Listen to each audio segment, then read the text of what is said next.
está, onde reina amor fraterno amor, onde reina amor,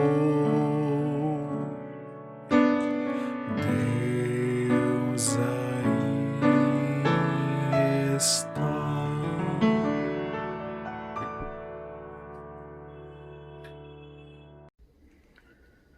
Vinde, ó Deus, em nosso auxílio, socorrei-nos sem demora.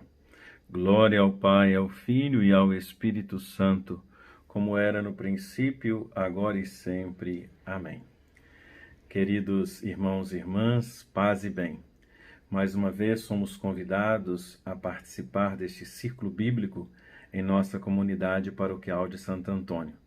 Vocês que nos acompanham de perto e de longe, vamos mais uma vez meditarmos a palavra de Deus, seguindo esse caminho bonito que nós estamos tentando fazer, vendo a vocação dos nossos profetas, homens que ouviram o chamado de Deus, deixaram tudo e partiram para falar em nome de Deus. Hoje nós somos convidados a refletir um pouco sobre o profeta Amós. O profeta Amós, ele nasceu em Tecoa, que fica no Reino do Sul, uma pequena cidade não muito longe de Belém, apenas 20 quilômetros ao sul de Jerusalém, na região de Cefalá. É a própria para a criação de gado. Desde pequeno aprendeu a lidar com vacas, conhecido assim como o profeta vaqueiro, poderíamos dizer. Além disso, ele também cultivava figueiras e sabia quando os figos ficavam maduros. Então podemos ver que o profeta Amós é um homem do Reino do Sul, é um homem do interior, um homem do campo. Ele não era profeta, nem filho de profeta, mas em um certo momento de sua vida sentiu algo muito forte e estranho e viu que tinha que sair falando em nome de Deus. Alguém lhe disse que deveria falar em nome de Deus, denunciando tudo o que estava acontecendo de errado. E esse alguém era o próprio Deus. O chamado é tão forte que o profeta não resistiu e foi obrigado a profetizar. Quem não treme quando depara com um leão rugindo? Essa é a comparação que ele faz. O chamado de Deus é como um leão que está rugindo e você não tem como dizer não. Quem não profetizará se o Senhor Javé falou?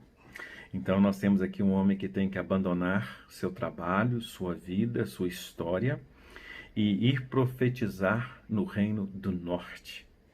E ele vai ter que profetizar na cidade. Um homem do campo que vai ter que profetizar no Reino do Norte, numa grande cidade. Amós é conhecido como o primeiro profeta escritor, mas não escreveu nada. Suas palavras em nome de Deus contra a injustiça e a defesa dos pobres no campo eram tão fortes que causaram impacto nas pessoas, que ficaram gravadas na memória do povo.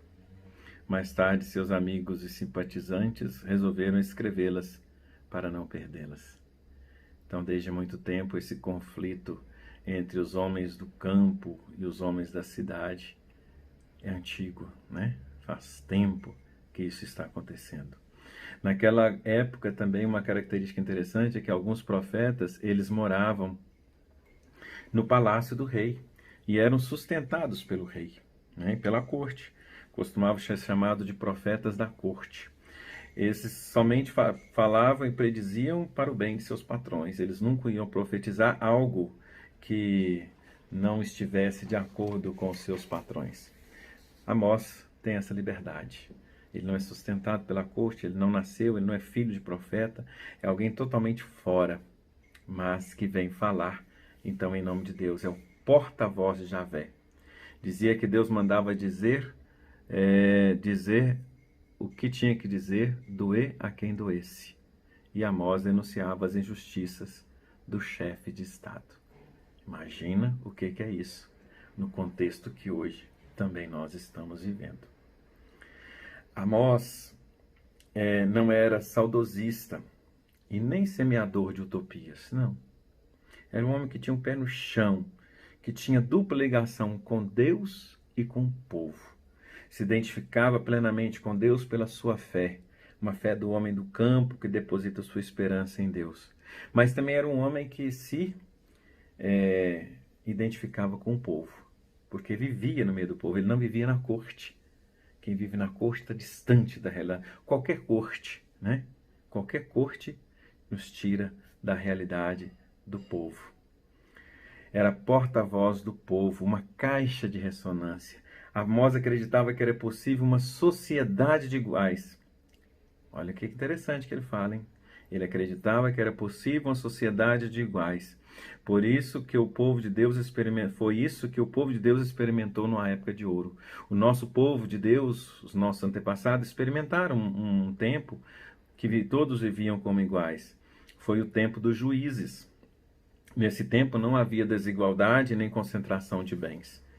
E esse tempo maravilhoso de partilha entre os profetas, de partilha entre todos que o profeta desejava, ver realizado em seu tempo e para o futuro.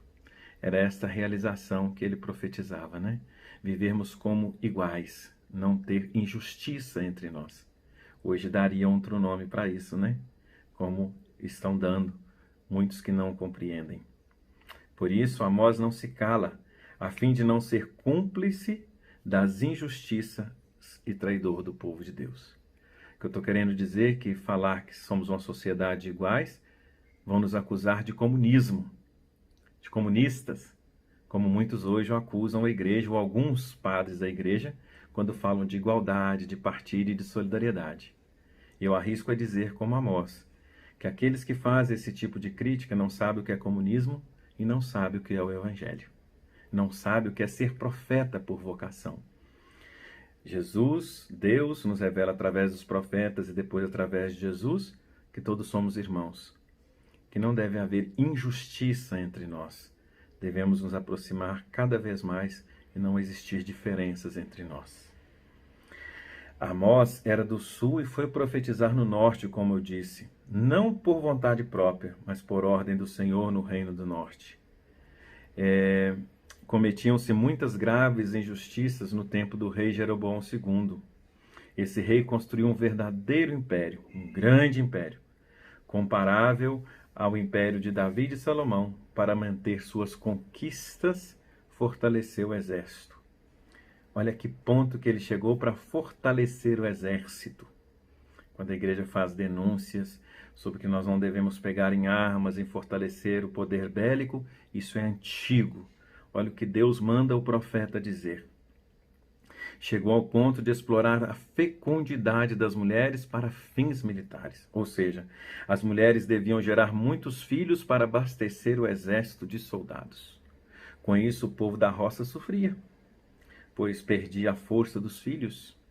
Além disso, o rei exportava os produtos agrícolas para importar quinquilharias e bugigangas para o deleite dos ricos. Aqui ele faz um determinado momento, chama as mulheres da corte das vacas de Bazã. Depois vocês pesquisem o que são as vacas de Bazã. Por isso, a capital da Samaria tornou-se local de luxo e exploração dos pobres trabalhadores. Terrível isso, né? Explorar o ventre das mulheres para gerar bons soldados para o exército, dilacerando as famílias, né? Transformando as pessoas em objeto. Amós, então, ele é um homem que falava de visões, mas não de visões que se trata de ver as coisas que os outros não viam. Ele via aquilo que todo mundo via. Ele via aquilo que todo mundo conseguia enxergar. Mas ele ia além, nas raízes do problema. Exemplo, todo mundo vê, por exemplo, um pobre. Todos nós vemos os pobres. Mas o profeta, no caso de Amós, desenterra as raízes que gera a pobreza. O que faz gerar a pobreza? Por que faz gerar essa injustiça? Dom Helder que falava isso, né? Nosso querido e saudoso Dom Helder, né? Se dou pão aos pobres, me chamam de santo, mas se eu denuncio as causas da pobreza, me chamam de comunista. Dom Helder também, Câmara, já era acusado de comunista.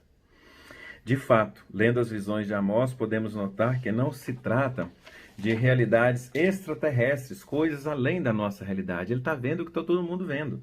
São coisas do cotidiano, mas lidas com profundidade e não com a superficialidade que muitas vezes são lidas.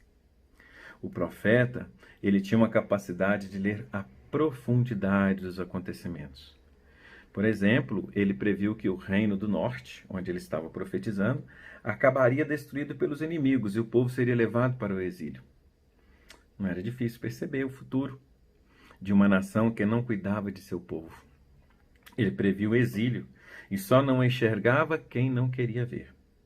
Hoje, por exemplo, podemos prever como será o amanhã, se continuar, por exemplo, poluindo as águas. Isso também nos falou o Sínodo para a Amazônia. É possível a gente prever o nosso futuro se continuarmos destruindo as nossas matas. Por exemplo, também é fácil a gente prever nosso futuro se as mineradoras continuarem explorando como estão explorando os minérios aqui, acabando com a nossa Serra da Piedade, como com todas as outras serras que eles acabaram, destruindo vidas em Mariana, Brumadinho, em tantos outros lugares, e não sendo responsabilizados por nada. É fácil a gente prever. É fácil a gente prever também quando a gente vê os pobres expulsos de terras improdutivas, que eles tornaram produtivas, enquanto na realidade do nosso país nós vemos bandidos, famílias bandidas, com prisão domiciliar, num tempo de pandemia, enquanto 450 famílias são expulsas de sua terra. É fácil a gente prever o futuro, né? Para onde nós estamos caminhando. É fácil também a gente prever o nosso futuro quando a gente vê esta pandemia que nós estamos passando por ela. A destruição do planeta, a destruição da nossa casa comum nos levará ainda para muitas pandemias, infelizmente. Então é fácil a gente prever. É fácil a gente prever o que a igreja passará diante de tudo isso, como, por exemplo, nas reações negativas, até de muitos católicos, diante da carta que os bispos escreveram, denunciando o momento atual e dos desmandos de nossas autoridades. Não estão fazendo política, estão vivendo o evangelho, vivendo o seu profetismo.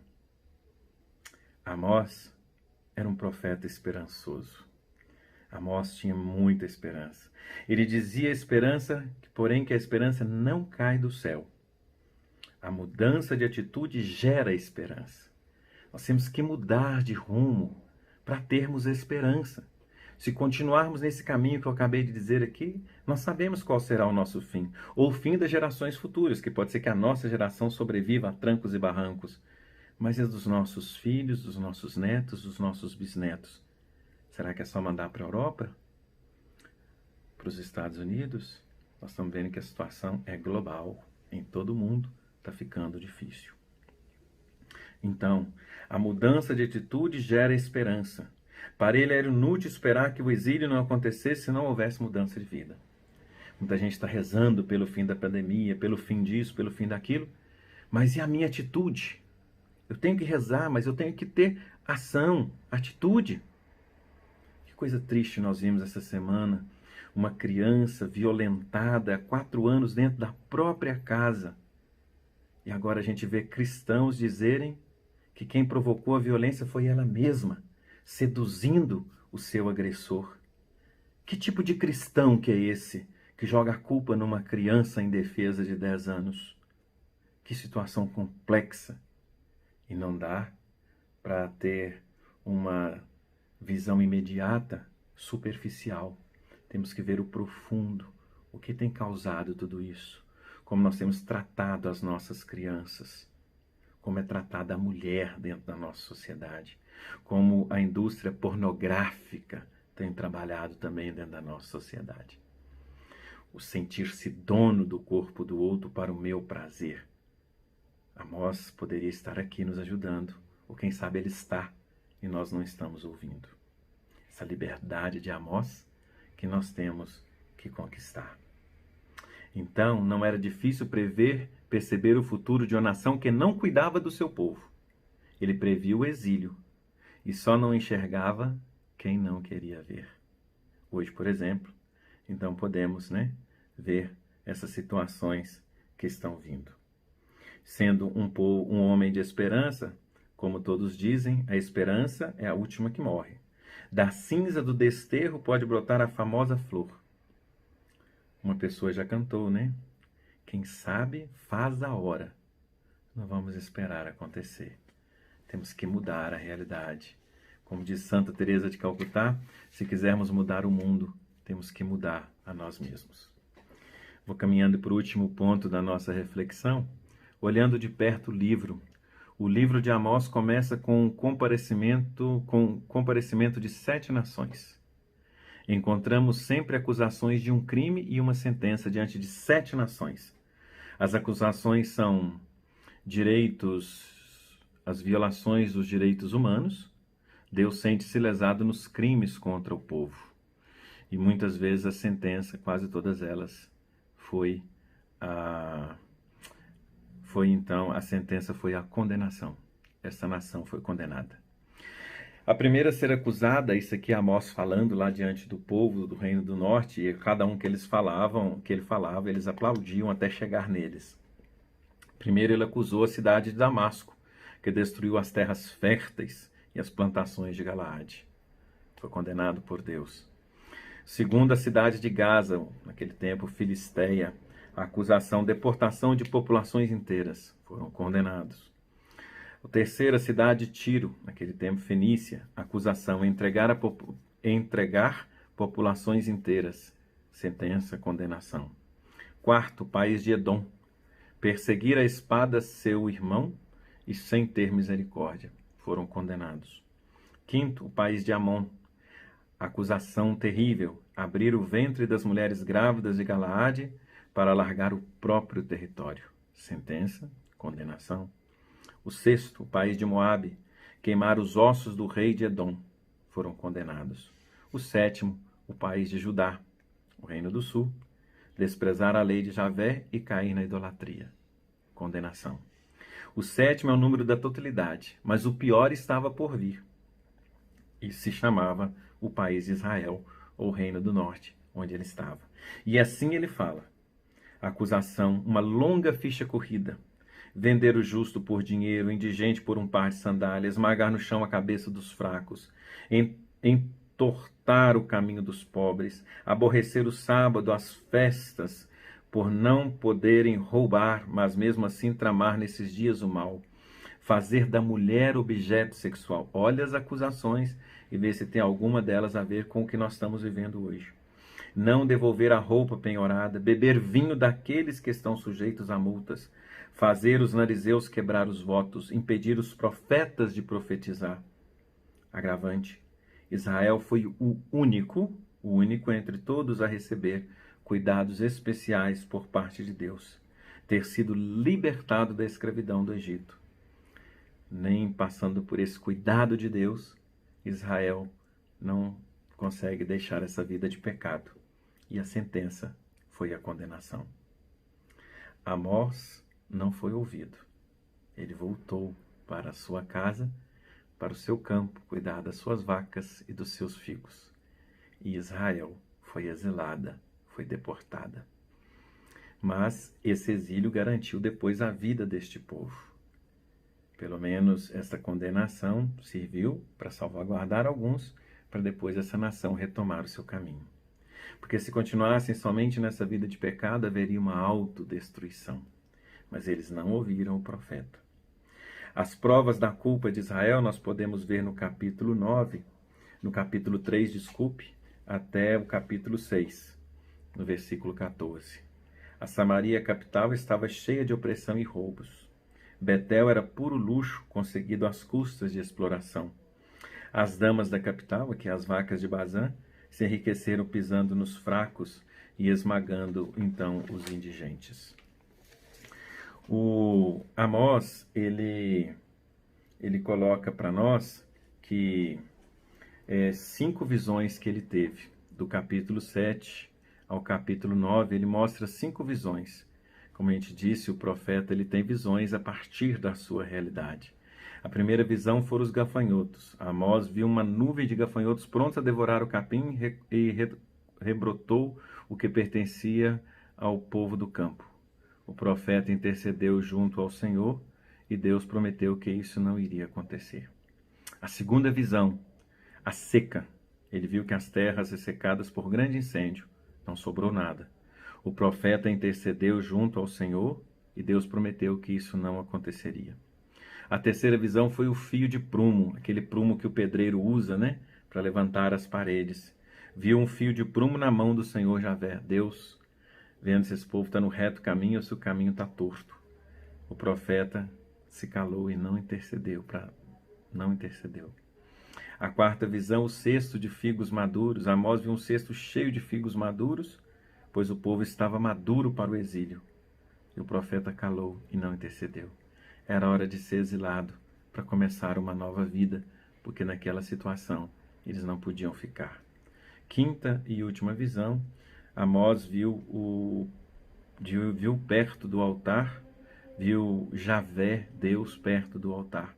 E ele disse ao profeta, Deus dizendo para Amós, bata no alto das colunas para fazer tremer os umbrais, quebre a cabeça de todos, que o resto eu matarei pela espada. O profeta calou e não intercedeu. Então, viu a destruição do templo, que era um lugar de exploração. O templo lá de Betel, ele era mantido pelo rei. Então, acontecia ali todo tipo de corrupção.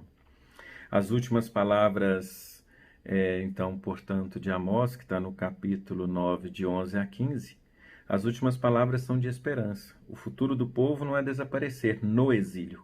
Eles vão passar pelo exílio, mas desfrutar a liberdade e a vida na própria terra.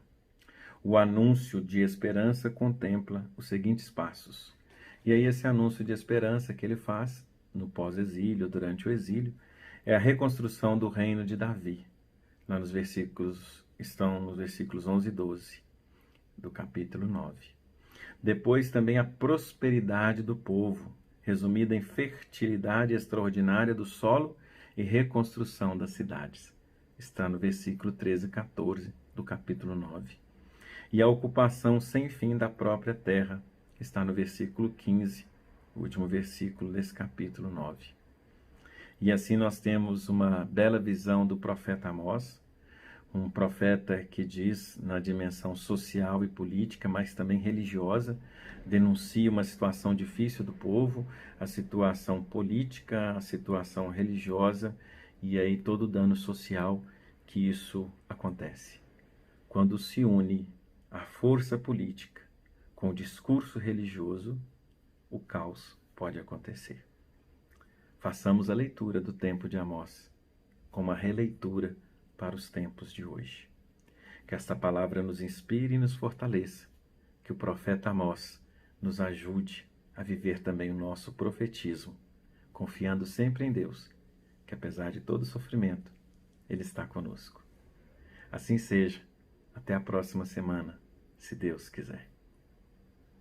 Leitura do livro de Amós, capítulo 5, versículos de 10 a 15.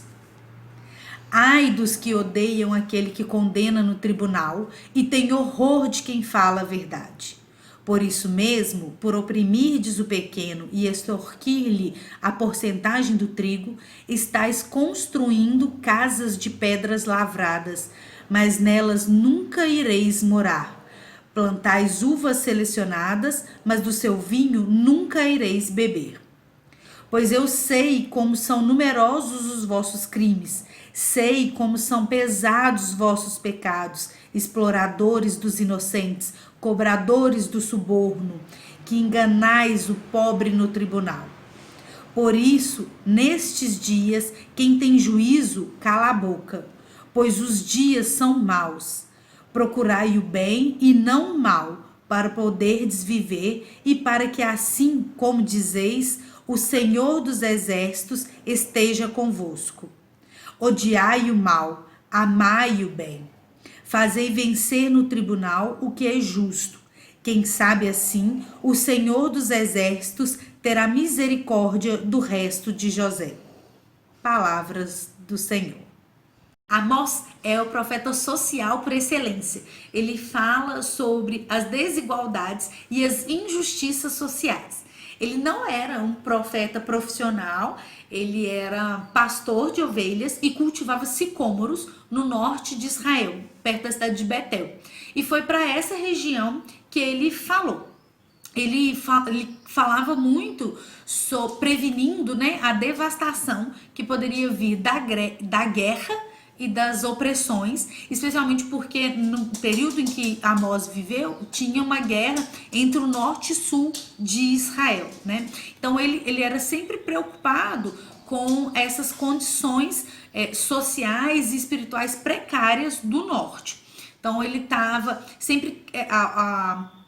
A profecia dele é essa crítica contra o dominador, contra o opressor, contra aquele que vai contra a justiça, né? Contra o Amós, ele critica as pessoas que valorizam as injustiças. Então, e ele prega um Deus do arrependimento, um Deus que cria, um Deus criador, um Deus amoroso, mas um Deus justo, né? Um Deus juiz. Então, nesse texto do capítulo 5 que a gente leu, ele está justamente criticando essas pessoas que não gostam de serem criticadas, né? Que não gostam de serem julgadas, porque são ímpios, porque pregam a injustiça, pregam a desigualdade, pregam a opressão, né? O Amós, ele propõe que as pessoas sigam o caminho de Deus para fugir da tragédia da conquista, da deportação, do exílio. Ele fala que os ímpios precisam se arrepender e precisam falar a verdade, né? Deixar de oprimir os pobres e deixar de exigir desses pobres as pesadas contribuições, os pesados impostos, e deixar também de afligir as pessoas justas, e deixar de aceitar suborno, de privar aos pobres a justiça. Lendo esse texto, traz muito à memória os tempos que a gente vive, né? Parece que o Amós está falando pra gente hoje, pra gente mudar, pra gente converter, pra gente deixar de ser ímpio. E aí tem um pensamento que eu achei muito interessante, que fala assim, que no mundo muitos enganam a si mesmos, porque algumas pessoas têm o prazer de fazer o mal prejudicando outros. Outras pessoas fazem o mal e o bem, e aí são pessoas assim, meio inúteis, meio em cima do muro, né? Tem aquelas pessoas que falam que fazem o bem, mas praticam o mal. São os famosos hipócritas, né? Então, o Amós vem estimular para que todos sejamos aquelas pessoas que odeiam o mal, amam o bem e são justos, e aí por causa disso recebem a promessa da presença de Deus habitando conosco na sua graça transformadora. Então isso para mim foi muito impressionante e foi muito marcante, pensando nessa força de a gente se esforçar sempre por amar o bem.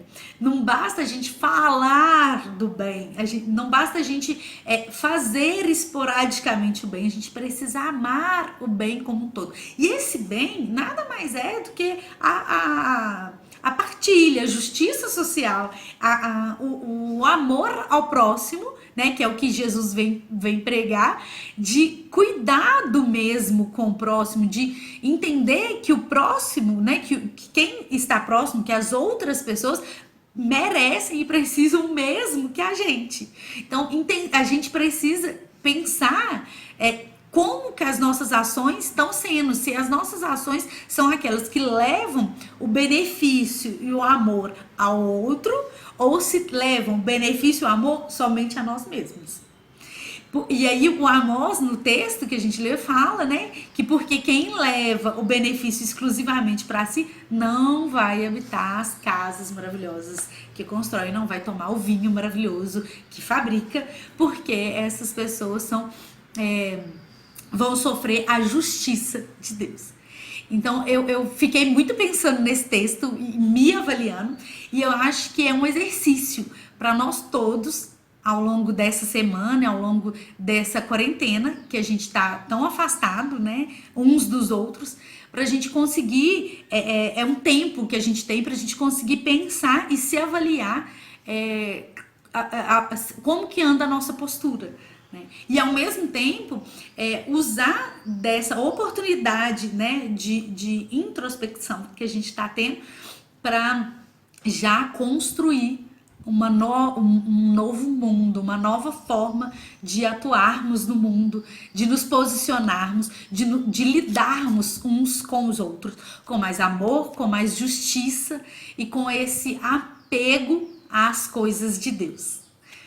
Fiquem com Deus, boa semana.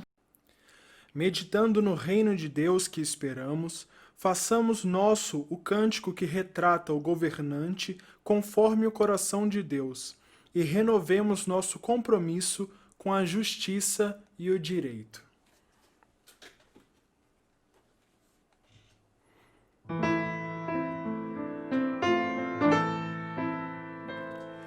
Exulte quem procura a Deus, quem busca sem cessar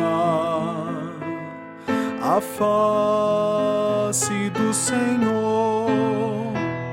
Exulte quem procura a Deus, quem busca sem cessar a face do Senhor.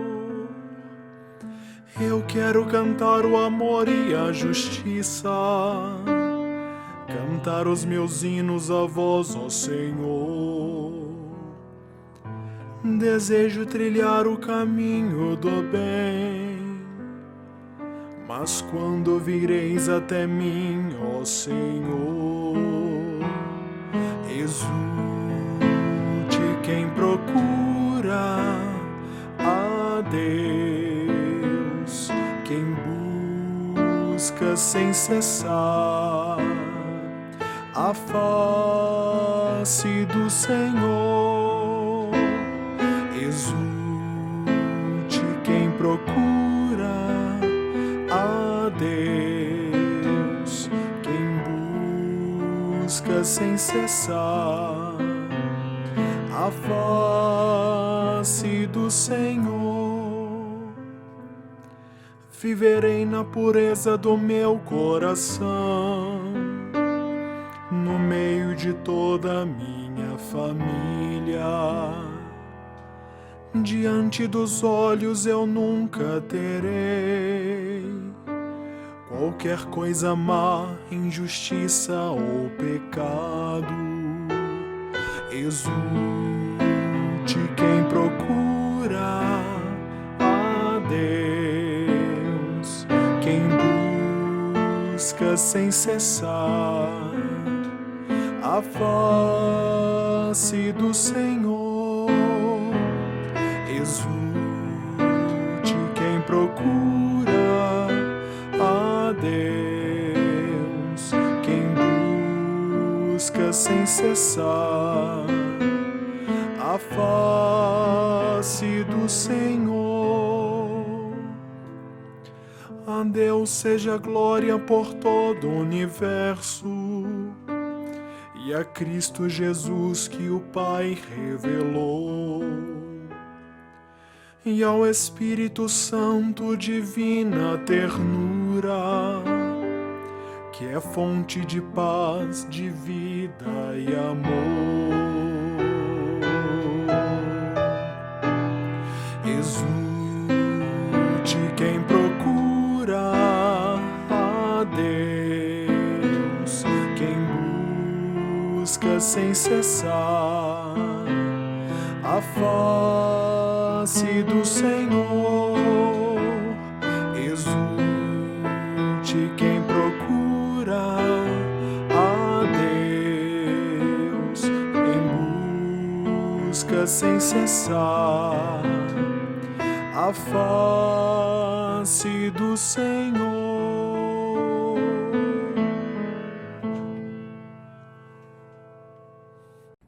Oremos.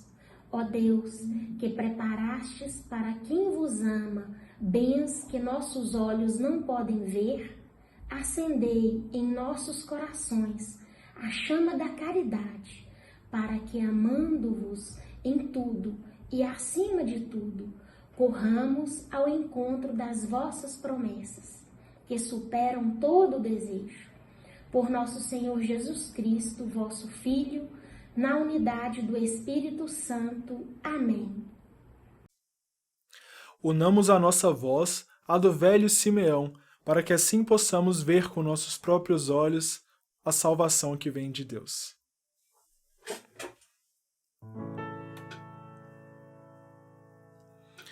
Agora, Senhor, podes deixar partir em paz teu servidor,